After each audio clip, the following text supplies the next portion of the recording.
एक और हमारा क्लासिफिकेशन है जिसको हम कहते हैं कि हमारा जो कम्युनिकेशन सिस्टम है वो एनालॉग होगा या डिजिटल होगा। तो ये क्लासिफिकेशन भी बहुत इम्पॉर्टेंट है क्योंकि हम आजकल डिजिटाइजेशन की तरफ बढ़ रहे हैं।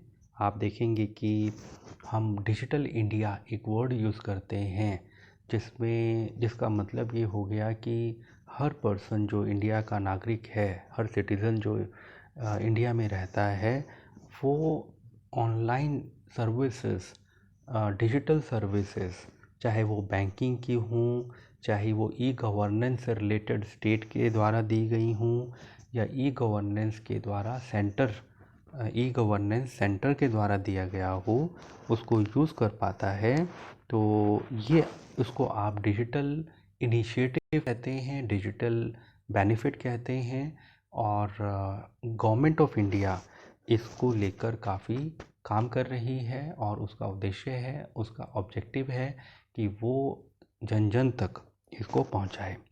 तो यहाँ पे ये समझना ज़रूरी है कि हम डिजिटल की तरफ ही क्यों जाना चाहते हैं। यहाँ पे ये ध्यान देने वाली बात है कि कुछ ऐसे बेनिफिट हैं जो डिजिटल कम्युनिकेशन हमें देगा ओवर एनालॉग कम्युनिकेशन, जिसकी वजह से 1971 जिस समय हम मोबाइल कम्युनिकेशन यूज़ करते थे, उसमें मॉड्यूलेशन यूज़ करते थे, फ्रीक्वेंसी मॉड्यूलेशन। वो हमारा first generation mobile communication system था। उसके बाद जो आपका second generation mobile communication system आया, उसमें आपने डिजिटल कम्युनिकेशन सिस्टम यूज़ करना शुरू किया क्योंकि आपने डिजिटल कम्युनिकेशन में बहुत सारे बेनिफिट देखे ओवर एनालॉग कम्युनिकेशन सिस्टम। तो क्वेश्चन अराइज होता है कि क्या बेनिफिट आपने देखे डिजिटल कम्युनिकेशन सिस्टम के ओवर एनालॉग कम्युनिकेशन सिस्टम। उसको समझने से पहले हमें ये समझना ज़रूरी है कि कम्युनिकेशन सिस्टम में क्या चीज़ ऐसी है जिस पे रिसर्च होती है या रिसर्चर जो है वो काम करता है। यहाँ पे दो इम्पोर्टेंट कम्युनिकेशन रिसोर्स हैं। एक को आप बैंडविड्थ कहते हैं जो कम्युनिकेशन सिस्टम में इम्पॉर्टेंट कम्युनिकेशन रिसोर्स है। दूसरा कम्युनिकेशन रिसोर्स है जिसको आप पावर कहते हैं।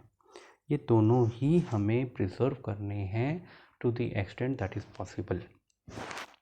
एक कम्युनिकेशन इंजीनियर सक्सेसफुल या एक कंपनी जो कम्युनिकेशन फील्ड में काम कर रही है, उसको आप एक सक्सेसफुल कंपनी कहेंगे अगर वो दोनों ही इम्पॉर्टेंट रिसोर्सेज को ऑप्टिमाइज़ करके कम्युनिकेशन सिस्टम डिज़ाइन करती है। तो क्योंकि डिजिटल कम्युनिकेशन सिस्टम में आप कम पावर में ज़्यादा डिस्टेंस तक कम्युनिकेशन को एस्टेब्लिश कर सकते हैं, ये एक बेनिफिट है। दूसरा बेनिफिट है कि आप बैंडविड्थ को बहुत अच्छे से एक्सप्लॉइट कर सकते हैं। कहने का मतलब कम बैंडविड्थ में आप ज़्यादा डेटा बिट आप ट्रांसमिट कर सकते हैं अगर आप इस तरह के मॉड्यूलेशन को यूज़ करें जिसको आप बोलते हैं QPS के मॉड्यूलेशन या MRA मॉड्यूलेशन। ये फैसिलिटी आपकी सिर्फ और सिर्फ डिजिटल कम्युनिकेशन सिस्टम में अवेलेबल है, एनालॉग कम्युनिकेशन सिस्टम में अवेलेबल नहीं है। तो इसकी ये एक एडवांटेज है, जो ये दो एडवांटेज हैं। और थर्ड एडवांटेज आपका जो बनता है वो ये है कि आपकी जो नॉइस इम्यूनिटी है, नॉइस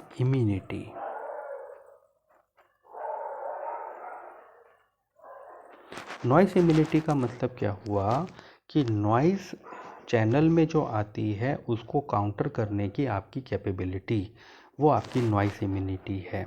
वो नॉइस इम्यूनिटी आपकी एनालॉग कम्युनिकेशन के कंपैरिजन में डिजिटल कम्युनिकेशन के काफ़ी बेहतर है। यही रीज़न है कि आप डिजिटल कम्युनिकेशन यूज़ करते हैं ओवर एनालॉग कम्युनिकेशन, और जो हम आगे भी देखेंगे वो आपका डिजिटल कम्युनिकेशन होगा ओवर एनालॉग कम्युनिकेशन। तो अगर आप एनालॉग कम्युनिकेशन के ब्लॉक डायग्राम को देखें तो ये उसका ब्लॉक डायग्राम है। तो information source, transducer, transmitter, channel, receiver and output transducer.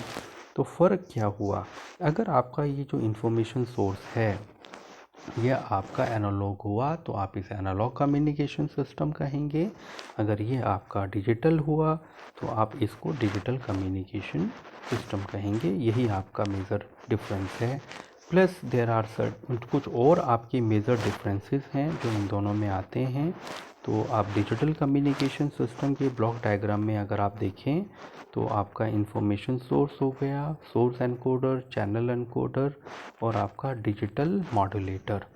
Digital modulation और एनालॉग मॉड्यूलेशन, आप AM, FM और PM की बात करें ये एनालॉग मॉड्यूलेशन है, और आप ASK, FSK, PSK की बात करें तो ये आपका डिजिटल मॉड्यूलेशन है।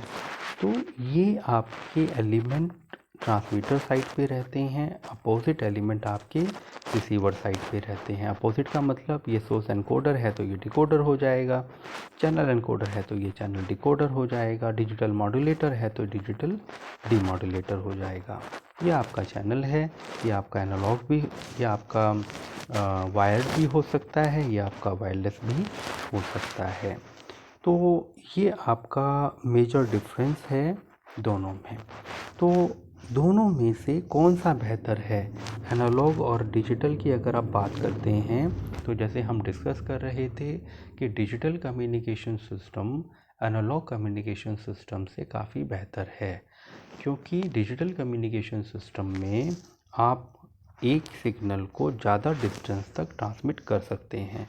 तो हम पहला बेनिफिट हमने ये कहा कि आप बैंडविड्थ को और इफ़ेक्टिवली यूटिलाइज़ कर सकते हैं।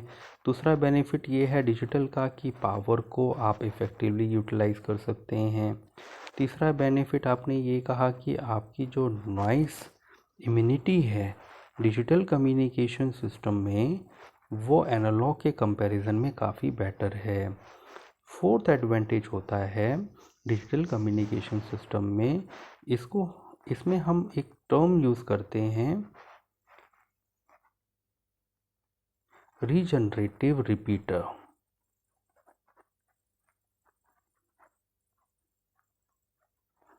Regenerative repeater analogue communication system में हम यूज़ करते हैं एम्पलीफायर, और डिजिटल कम्युनिकेशन सिस्टम में हम यूज़ करते हैं रीजनरेटिव रिपीटर। रीजनरेटिव रिपीटर की वजह से आप एक सिग्नल को बहुत दूर तक ट्रांसमिट कर पाते हैं, लॉन्ग डिस्टेंस कम्युनिकेशन कर पाते हैं। क्योंकि रीजनरेटिव रिपीटर क्या करता है, तो मान लीजिए आपने ये सिग्नल ट्रांसमिट किया, डिजिटल कम्युनिकेशन में, और ट्रांसमिट करने के बाद कुछ डिस्टेंस चलने के बाद ये सिग्नल आपका डिस्टॉर्ट हो जाता है। तो आप डिजिटल कम्युनिकेशन सिस्टम में इस सिग्नल को एक थ्रेशोल्ड से कंपेयर करते हैं। ये आपकी थ्रेशोल्ड है, उसको आप लैम्डा कहते हैं। अगर आपका एम्पलीट्यूड एक पर्टिकुलर टाइम इंस्टेंट पे इस थ्रेशोल्ड से ज़्यादा है तो आप एक नई पल्स को जनरेट करते हैं और इसको दोबारा से आगे भेज देते हैं। तो आप ये देखें, ये जो पल्स थी ये आपकी डिस्टॉर्ट हुई, और डिस्टॉर्ट होने के बाद रीजनरेटिव रिपीटर ने एक दोबारा पल्स जनरेट की, और ये जो पल्स है ये पल्स नॉइस से अलग है, इसमें नॉइस का इफ़ेक्ट ख़त्म हो गया। तो इसीलिए आप इसे कहते हैं रीजनरेटिव रिपीटर। और एम्पलीफायर क्या करता है, आपकी नॉइस को भी एम्पलीफाई कर देता है। ये रिफ्रेश नहीं करता, नई पल्स जनरेट नहीं करता, तो सिग्नल प्लस नॉइस दोनों को ही लेके इनपुट पे एम्पलीफाई कर देता है, जिसकी वजह से सिग्नल की जो क्वालिटी है वो डाउन हो जाती है और बहुत लॉन्ग डिस्टेंस तक आप इसे कम्युनिकेट नहीं कर पाते। ये मेजर डिफरेंस है डिजिटल कम्युनिकेशन सिस्टम में और एनालॉग कम्युनिकेशन सिस्टम में। एक एडवांटेज है डिजिटल कम्युनिकेशन सिस्टम का कि आप सिग्नल को ज़्यादा डिस्टेंस तक आप ट्रांसमिट कर सकते हैं। यहाँ पे एक चीज़ और इम्पॉर्टेंट है कि आप बैंडविड्थ और पावर दोनों को एक्सचेंज कर सकते हैं। मतलब अगर आपके पास एक सिस्टम है जिसको पावर लिमिटेड सिस्टम कहते हैं, तो उसमें आप अगर आपकी पावर लिमिटेड है, मतलब आप पावर ज़्यादा नहीं बढ़ा सकते, तो बैंडविड्थ को बढ़ा दीजिए।